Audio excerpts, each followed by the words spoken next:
통장 잔액을 확인할 때마다 심장이 내려앉습니다. 60대 중반의 한 분이 은행 앱을 내려다보며 한숨을 쉬었습니다. 평생 성실하게 일했습니다. 자식 뒷바라지하느라 허리띠를 졸라맸고 노후를 위해 조금씩 모았습니다. 그런데 이상합니다. 나이가 들수록 오히려 불안은 더 커져만 갑니다. 젊었을 때는 언젠가는 편안해지겠지 했는데 지금 와서 보니 그 언젠가는 오지 않았습니다. 아니, 어쩌면 영원히 오지 않을지도 모릅니다. 우리는 평생 무언가를 준비하며 살아왔습니다. 학교 다닐 때는 취업을 준비했고 취업 후에는 결혼을 준비했습니다. 결혼 후에는 집을 마련하고 자식을 키우며 그들의 미래를 준비했습니다. 그리고 이제 우리 자신의 노후를 준비해야 하는 시간이 왔습니다. 그런데 이상하게도 이 마지막 준비가 가장 막막하고 두렵습니다. 의료비는 계속 늘어나고 물가는 오르고 연금은 턱없이 부족합니다. 자식들에게 손 벌리고 싶지 않은데 그렇다고 혼자 해결할 방법도 보이지 않습니다.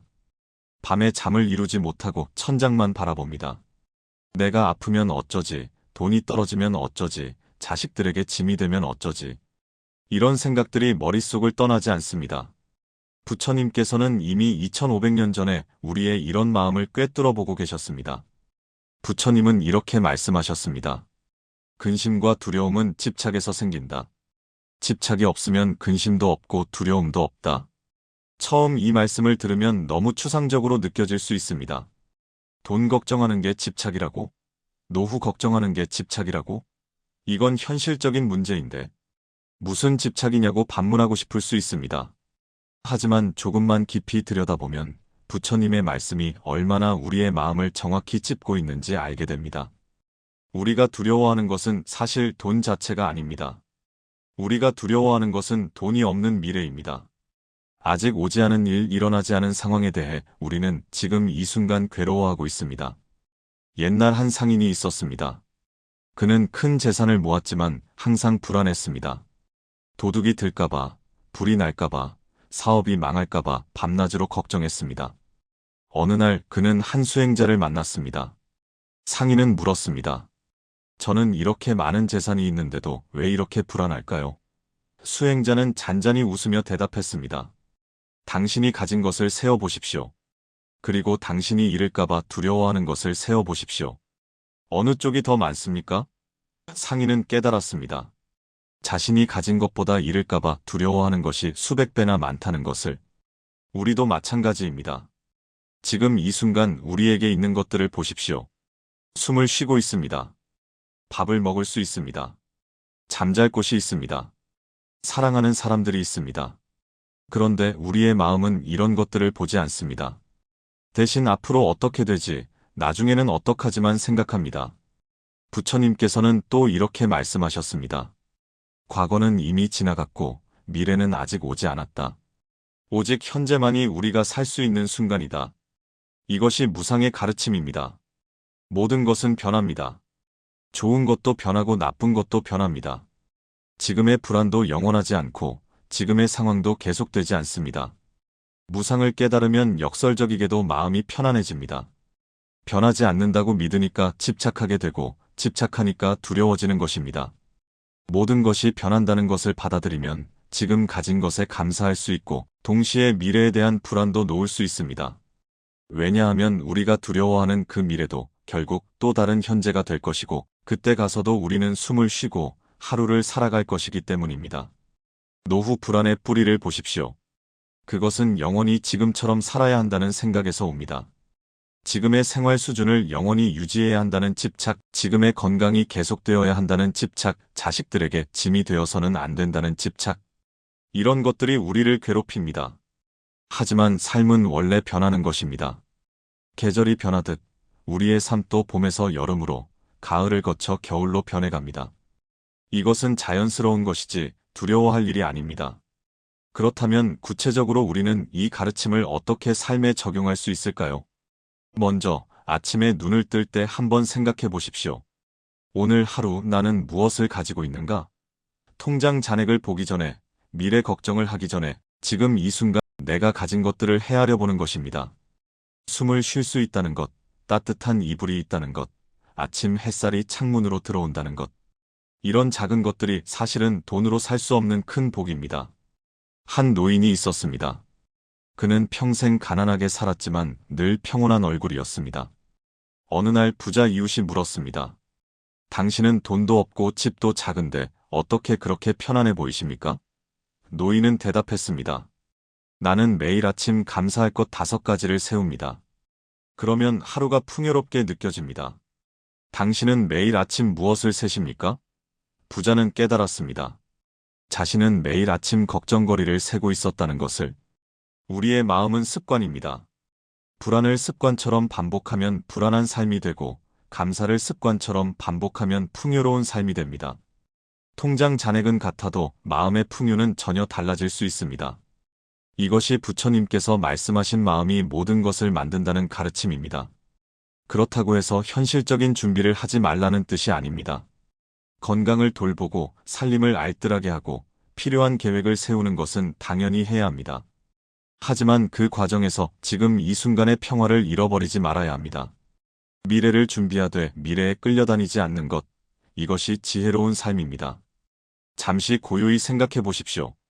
우리가 정말로 두려워하는 것은 무엇입니까? 돈이 부족한 것입니까? 아니면 돈이 부족할 때 우리가 가치 없는 존재가 될까봐 두려운 것입니까? 자식에게 짐이 되는 것입니까? 아니면 자식들이 우리를 사랑하지 않을까봐 두려운 것입니까? 깊이 들여다보면 우리의 두려움 뒤에는 항상 나는 사랑받을 가치가 있는가라는 질문이 숨어 있습니다. 부처님께서는 이것을 연기의 법칙으로 설명하셨습니다. 연기란 모든 것은 서로 의지하며 일어난다는 뜻입니다. 나 혼자 독립적으로 존재하는 것이 아니라 모든 존재는 서로 연결되어 있고 의지하고 있습니다. 햇빛과 물과 흙이 있어 나무가 자라듯이 우리의 삶도 수많은 인연들이 함께 만들어가는 것입니다. 이 가르침이 노후 문제와 무슨 상관이냐고요? 큰 상관이 있습니다. 우리가 두려워하는 것은 혼자가 되는 것입니다. 돈이 없어서 외롭고 아파서 외롭고 쓸모없어서 외롭게 될까봐 두렵습니다. 하지만 연기의 법칙을 깨달으면 알게 됩니다. 우리는 결코 혼자가 아니라는 것을. 우리가 숨 쉬는 공기, 먹는 음식, 만나는 사람들, 이 모든 것이 우리와 연결되어 있고 우리를 살게 합니다. 나이가 들어 자식에게 의지한다고 해서 짐이 되는 것이 아닙니다. 젊었을 때 우리도 부모님께 의지했고 어렸을 때는 온 동네의 도움을 받았습니다. 이것이 삶입니다. 서로 기대고 서로 돕는 것이 자연스러운 것입니다. 혼자 모든 것을 해결해야 한다는 생각이 오히려 우리를 괴롭게 만듭니다. 경전에 이런 이야기가 있습니다. 한 제자가 부처님께 물었습니다. 세상에서 가장 큰 부자는 누구입니까? 부처님께서 답하셨습니다. 만족할 줄 아는 사람이다. 그는 적게 가져도 풍요롭고 많이 가져도 만족하지 못하는 사람은 가난하다. 이 말씀의 깊은 뜻은 무엇일까요? 행복은 가진 것의 양이 아니라 마음의 상태에서 온다는 것입니다. 우리 주변을 보십시오. 많이 가진 사람들 중에도 불행한 사람이 있고 적게 가진 사람들 중에도 행복한 사람이 있습니다. 차이는 무엇입니까? 지족, 즉 만족할 줄 아는 마음입니다. 이것은 체념이나 포기가 아닙니다. 지금 가진 것의 가치를 알아보고 그 안에서 감사를 발견하는 지혜입니다. 노후 준비를 하되 그 준비가 우리의 마음을 불안하게 만든다면 그것은 진정한 준비가 아닙니다. 진정한 준비는 물질적 준비와 함께 마음의 준비도 필요합니다. 적게 가져도 평온할 수 있는 마음, 도움을 받아도 부끄럽지 않은 마음, 변화를 받아들일 수 있는 유연한 마음. 이런 것들이 진짜 노후 자산입니다. 이제 이 가르침들이 우리의 구체적인 삶 속에서 어떻게 빛을 발하는지 살펴보겠습니다. 먼저 의료비 걱정을 해보십시오. 나이가 들면 병원에 갈 일이 많아집니다. 검사를 하고 약을 먹고 때로는 수술도 받아야 합니다. 의료비 고지서를 받을 때마다 가슴이 철렁합니다. 이렇게 계속 병원비가 나가면 어떡하지? 하는 걱정이 밤잠을 설치게 만듭니다. 하지만 잠시 멈춰보십시오. 지금 이 순간 당신은 치료를 받고 있습니다. 아픔을 돌보고 있습니다. 이것 자체가 복입니다. 병원에 갈 수 있다는 것, 약을 구할 수 있다는 것, 누군가 나를 돌봐준다는 것. 이런 것들에 감사하면 의료비에 대한 두려움이 조금씩 줄어듭니다. 돈이 나가는 것이 아니라 건강을 되찾는 것에 투자하는 것입니다. 생활비가 빠듯할 때도 마찬가지입니다. 장을 보면서 가격표를 하나하나 확인하고 필요한 것도 참고 넘어갈 때가 있습니다. 이럴 때 우리는 초라하고 비참한 기분이 듭니다. 하지만 다시 생각해 보십시오. 당신이 아끼는 것은 욕심을 줄이는 수행입니다. 적게 쓰고도 살 수 있다는 것을 배우는 과정입니다. 부처님께서도 말씀하셨습니다. 소욕은 큰 재산이다. 적은 것으로도 만족할 줄 알면 그 사람은 이미 부자입니다. 반대로 아무리 많이 가져도 만족하지 못하면 그 사람은 가난한 사람입니다.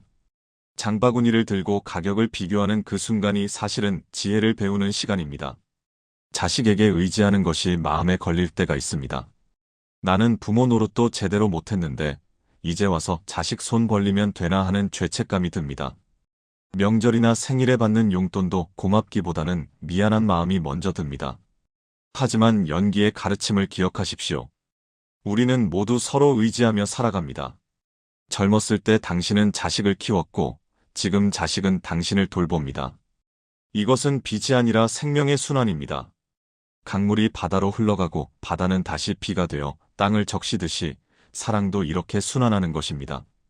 받는 것을 부끄러워하지 마십시오. 당신이 기꺼이 받는 것이 자식에게는 효도할 기회를 주는 것입니다. 받는 것도 때로는 베푸는 것입니다. 부처님께서는 보시에 대해 가르치시면서 이런 말씀을 하셨습니다. 주는 사람만 복을 짓는 것이 아니다. 기꺼이 받는 사람도 복을 짓는다. 왜냐하면 받는 사람이 있어야 주는 사람도 보시할 수 있기 때문이다. 이 가르침이 얼마나 깊은 지혜입니까? 우리는 늘 주는 것만 가치 있다고 생각합니다. 하지만 받는 것도 베푸는 행위입니다. 자식이 당신에게 용돈을 줄 때 그것을 기꺼이 받으면 자식은 효자가 되는 기쁨을 얻습니다. 이웃이 도움을 줄 때 그것을 고맙게 받으면 그 이웃은 선한 사람이 되는 행복을 느낍니다. 받는 것도 주는 것입니다. 일을 할 수 없게 되는 것도 큰 두려움입니다. 평생 일하던 사람이 갑자기 할 일이 없어지면 자신이 쓸모없어진 것 같습니다. 사회에서 밀려난 것 같고 존재 가치를 잃은 것 같습니다. 특히 경제적으로도 막막하니 더욱 초라해집니다. 하지만 당신의 가치가 정말 일을 하느냐 안 하느냐에 달려 있습니까? 당신은 태어날 때부터 소중한 존재였습니다. 일을 하기 전에도 돈을 벌기 전에도 당신은 이미 가치 있는 사람이었습니다. 부모님은 당신이 아무것도 하지 못할 때 가장 사랑했습니다. 갓난아기였을 때 말입니다. 그때 당신은 누구에게도 쓸모가 없었지만 가장 소중했습니다. 일을 하지 못해도 당신은 할 수 있는 것이 많습니다. 웃을 수 있고 말할 수 있고 들을 수 있습니다. 옆집 할머니와 이야기를 나누는 것도 일입니다. 손주에게 옛날 이야기를 들려주는 것도 일입니다. 아파트 화단에 물을 주는 것도 일입니다. 이런 것들은 돈이 되지 않지만 세상을 따뜻하게 만드는 진짜 일입니다. 부처님께서 말씀하신 무아의 가르침이 여기에 있습니다. 나라는 것은 고정된 것이 없습니다. 직장인이었던 나, 부모였던 나, 젊었던 나. 이 모든 것은 변하는 모습일 뿐입니다. 진짜 나는 이런 역할과 상관없이 존재하는 생명 그 자체입니다. 외로움과 고립감도 노년의 큰 고통입니다. 친구들은 하나둘 세상을 떠나고 자식들은 바빠서 연락이 뜸합니다. 경제적으로 여유가 없으니 모임에도 나가기 어렵습니다. 하루 종일 집에 혼자 있으면 세상에서 잊혀진 것 같습니다. 이럴 때일수록 연기의 진리를 깊이 새겨보십시오. 당신은 혼자가 아닙니다. 지금 이 순간에도 수많은 존재들이 당신과 연결되어 있습니다. 아침에 마시는 물은 멀리 산에서 흘러왔고 입고 있는 옷은 누군가의 손길이 만든 것입니다. 창밖의 새소리, 바람소리, 해가 뜨고 지는 것. 이 모든 것이 당신과 대화하고 있습니다. 한 노승이 산속에서 홀로 수행했습니다. 어느 날 젊은 수행자가 물었습니다. 스님, 이렇게 혼자 계시면 외롭지 않으십니까? 노승은 미소 지으며 답했습니다. 외롭다고? 아침마다 새들이 찾아오고 낮에는 나무들이 바람에 인사하고 밤에는 별들이 이야기를 들려주는데 어찌 외롭겠는가? 사람이 많아야 외롭지 않은 것이 아니라 마음이 열려 있어야 외롭지 않은 것이네. 우리의 외로움은 사람이 없어서가 아니라 마음이 닫혀 있어서입니다. 경제적으로 어려워서 사람을 만나기 민망하다는 생각, 늙어서 초라하다는 생각. 이런 생각들이 우리를 고립시킵니다. 하지만 진정한 관계에는 돈이 필요 없습니다. 공원 벤치에서 옆 사람과 나누는 짧은 대화, 아파트, 엘리베이터에서의 미소, 마트 계산대 직원에게 건네는 고맙다는 인사. 이런 작은 연결들이 우리를 살게 합니다. 이제 부처님의 가르침들이 하나로 모입니다. 무상의 가르침은 우리에게 변화를 받아들이라고 합니다. 연기의 가르침은 우리가 혼자가 아니라고 일깨웁니다. 지족의 가르침은 지금 가진 것으로도 충분하다고 말합니다. 그리고 무아의 가르침은 우리의 가치가 가진 것이나 하는 일에 달려있지 않다고 알려줍니다. 이 모든 가르침이 하나의 진리를 가리킵니다. 노후 불안은 마음에서 시작되고 마음에서 끝난다는 것입니다. 통장 잔액이 늘어난다고 해서 불안이 사라지지 않습니다. 집이 커진다고 해서 두려움이 없어지지 않습니다. 진짜 평안은 밖이 아니라 안에 있습니다. 그렇다면 오늘부터 무엇을 할 수 있을까요? 아침에 일어나면 먼저 감사할 것 3가지를 떠올려 보십시오. 통장을 보기 전에, 걱정을 시작하기 전에 말입니다. 하루에 한 번은 지금 이 순간에 집중하는 시간을 가지십시오. 차 한 잔을 마시면서, 산책을 하면서, 그냥 숨을 쉬면서 지금 여기를 느껴보십시오. 그리고 누군가에게 작은 친절을 베풀어 보십시오. 문을 잡아주거나, 미소를 짓거나, 고맙다고 말하거나. 작은 행동이 우리 마음을 넓혀줍니다. 당신의 노후가 불안한 것이 아닙니다. 당신의 마음이 불안한 것입니다. 마음을 돌보십시오. 마음이 평안하면 적은 것으로도 충분하고 혼자여도 외롭지 않고 늙어도 존엄합니다. 부처님의 가르침은 바로 이것을 위한 것입니다. 괴로움에서 벗어나 평안으로 가는 길을 보여주는 것입니다. 이런 부처님의 지혜를 더 많은 분들과 나누고 싶습니다. 나이 들어가는 것이 두렵지 않고 경제적 어려움 속에서도 평안을 찾을 수 있는 그런 지혜를 함께 배워가고 싶습니다. 구독과 좋아요로 함께 해주시면 감사하겠습니다. 알림 설정을 해주시면 새로운 부처님의 가르침을 함께 나눌 수 있습니다. 당신은 지금 이대로 충분히 귀한 사람입니다. 가진 것이 적어도 할 수 있는 것이 줄어들어도 당신의 존재 자체가 이미 빛입니다. 이 사실을 잊지 마십시오. 노후의 불안 너머에는 평온이 기다리고 있습니다. 그 평온은 멀리 있지 않습니다. 지금 이 순간, 이 순결 속에 이미 있습니다. 평안하세요. 오늘 하루도 감사함으로 시작하고 만족함으로 마무리하시길 바랍니다. 당신의 마음에 평화가 깃들기를 기원합니다. 행복하세요. 지금 이 순간에도 당신은 수많은 축복 속에 살고 있습니다. 마음의 평화가 함께 하시길 기원합니다.